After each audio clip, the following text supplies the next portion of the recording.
అందరికీ నమస్కారం. గీతా జయంతి శుభాకాంక్షలు.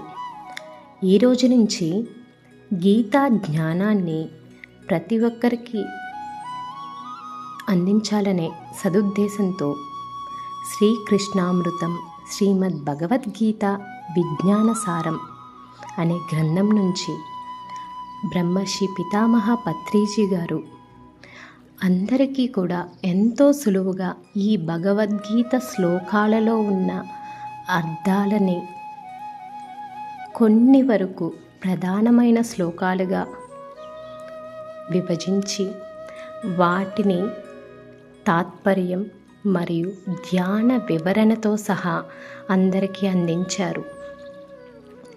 ఈ శ్లోకాల అర్థాలు ప్రతి ఒక్కరి జీవితంలో ఎంతగానో మార్పును తీసుకొస్తాయి. గీతని చదివితే కాదు, దానిలో మనం మమేకమైతేనే ఆ గీతా జ్ఞానాన్ని మనం అందుకోగలము. ఆ సారాన్ని మొత్తాన్ని కూడా ఈ ఉన్న ప్రధానమైన శ్లోకాల్లో పూర్తిగా నింపారు. అటువంటి జ్ఞానాన్ని ప్రతి ఒక్కరికి కూడా అందించాలి అనే సదుద్దేశంతో ఈ గీతా జ్ఞానాన్ని మొదలు పెడుతున్నాను. భగవద్గీత 2వ అధ్యాయం 3వ శ్లోకం. క్లైబ్యం మాస్మగమః పార్థ నైతత్వయుపపద్యతే శూద్రం హృదయ దౌర్బల్యం త్యక్త్వతిష్ఠా పరంతప. తాత్పర్యం: ఓ పార్థ, పిరికితనాన్ని తెచ్చుకోవద్దు, అది నీకు ఎంత మాత్రం తగదు.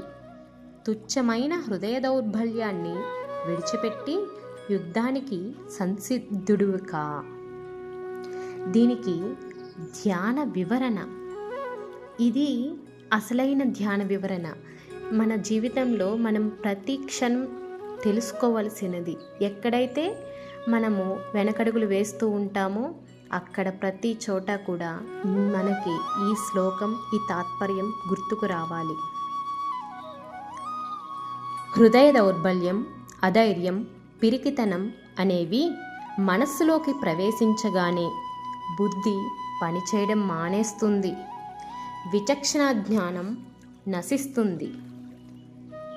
కనుకనే తనకు సాటి ఎవరూ లేని మేటి వీరుడు, శత్రువుల్ని ఓడింప చేసినవాడు అయిన అర్జునుడు కూడా తనలోని అంతఃశత్రువులైన హృదయ దౌర్బల్యం, పిరికితనానికి లోనై యుద్ధం చెయ్యకూడదు అన్న తగని నిర్ణయానికి వచ్చాడు. ఒకానొక బుద్ధిశాలి ఎప్పుడు వర్తమాన పరిస్థితుల వైపు కాక అంతిమ లక్ష్యం వైపు దృష్టి పెట్టాలి.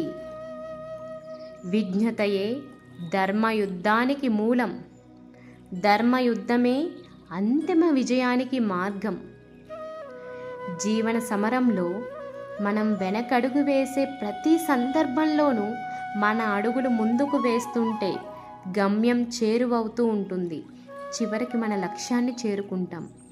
అదేవిధంగా ధ్యాన యోగ సాధనలో కలిగే విఘ్నాలను కూడా ప్రతి ధ్యాన యోగ సాధకుడు ధైర్యంగా ఎదుర్కొని నిలవాలి.